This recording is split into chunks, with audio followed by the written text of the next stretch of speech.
Let's look into the film. In this video, we're looking at Royce Freeman. He is about 6 foot, 230 pounds. He is a power back, and he is a guy that when you do have light boxes, he will exploit that and he will run you over. And we're going to dive into some of his film. And I'm going to tell you guys, first and foremost, he is a guy that the Cowboys pretty much needed a hammer last season. And for this season, this will be a situation for us to utilize him. He could be just a camp body, by the way, but he's been around in the league since 2018. He was the 3rd round draft pick, and he's a downhill runner. One cut read guy. He had 2 touchdowns last season. His best 2 games were against the Cowboys, of course, and then, of course, you can look at the Arizona Cardinals tape. But he will lay the wood. He will lower his shoulder pads, and he will get upfield, and he will give you those necessary yards in a pinch. So let's look into the film here. As we can see, he's a pocket pusher, mover. You got to take more than one guy to get him down on the ground. So he gives you that.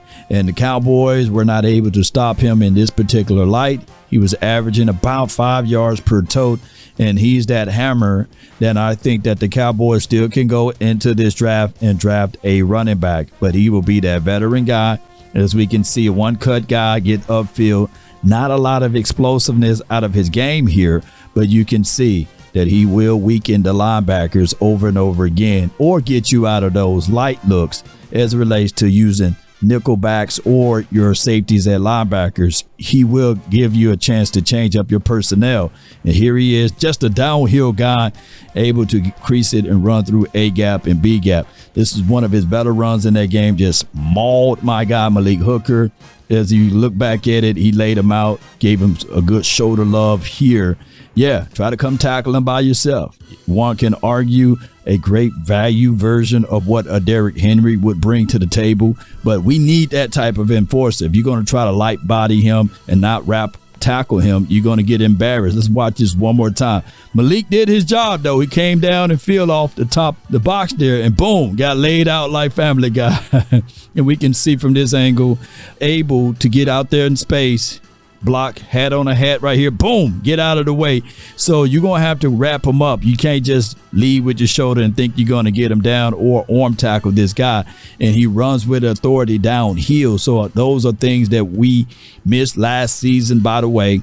And look, it takes more than one guy to bring him down. He's 6 foot. He's low to the earth. He's 230 to 235 pounds. So he's a downhill guy, and he's a 4-5 guy. So that coming at you, you're going to have to bring your lunch pail with it. Now, with this in mind, I'm not saying that he's the end all be all, but watch. He's going to give you that type of tenacity on a run, and he's going to make you feel it when you're in that light body. So those are things that you will have to consider when you're looking at his tape and you're looking at what the kinds of caliber of skill sets that he brings to the table. He is that north and south runner. I kind of like in this particular pickup like the Alfred Morrises of the world, right? Remember when we picked him up in 2015 and 16? Kind of like that, you know, you bring in somebody, a refrigerator type, you know, that can get up field and be able to punish you for those light boxes. And that's what I'm seeing here. And he can, you know, this play right here was set up for that. When you start working the middle here, this is when you can establish the play action plays. Watch how every linebacker in the middle of the field is going to scoop to look to stop the run. And he's able to bring that to the table. Yeah, play action. That's why play action is such an important role right here. So you can get first downs and things like that. And he's running, giving you those nasty, those dirty yards here. Able to run inside A gap and B gap. We need that in Cowboys land. Is this the end all be all? No, this is not the end all be all. Is this me gassing him up? No, I'm not gassing him up. But this is a necessary pickup so that you can get somebody of this kind of caliber, a bruising type of back that can move piles and get things moving north and south. So when granted and when necessary, when it's time for you to lay the wood like that and drop that shoulder, can he get in for the score? Yeah, let's watch what he do. Just punish and embarrass this dude. We didn't have this type of run last season. This is a light box, by the way, and you're going to try to bring in a lighter guy. You're going to have to do personnel changes. Yeah. Number 3, got to hit the gym, number 3. Yeah, watch number 3 again. This is what we need right here. I'm not saying that he the end-all, be-all, but, hey, 3. He knows who Royce Freeman is. Y'all might not know who Royce is, but Malik Hooker and number 3 know who Royce is. They know who Free is. Yeah, he's a free man out there. Watch number 3. Come on down inside. This is the man's world. He laid up, didn't want to get back up. That's what I want. That's what I want right here. I'm not gassing him up. Yeah. I'm not gassing him up. But what I'm saying is the Cowboys need this. Watch. Nah. Look at him. Well, look at this dude right here. Is that Buddha Baker? I believe that could be him. But hey, look at him. He's just gonna sit back and sit this one out, man.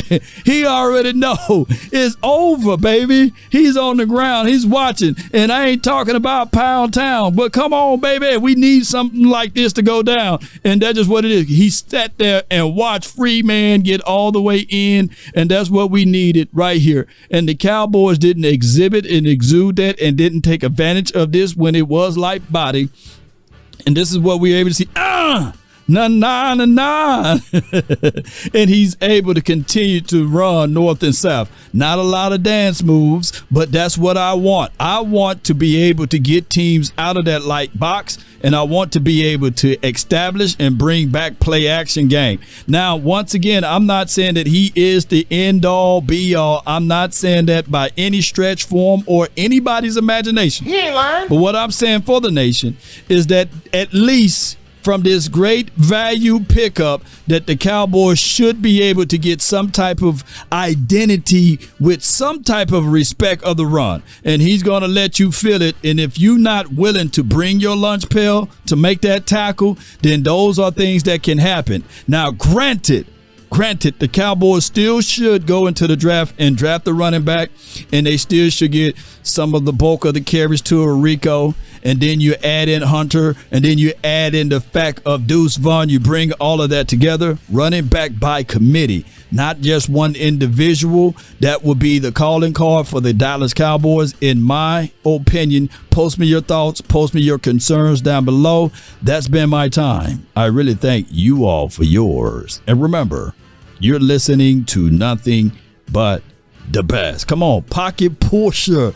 Pull the pocket, push it around. That's what I like to see. Yeah, keep everything churning and burning, baby. That's what we need out there on the field. Yes, indeed. I'm not gassing them up, though, baby. And y'all can put the gas can down. But what I can say is you can put the gas can emojis in the chat, though.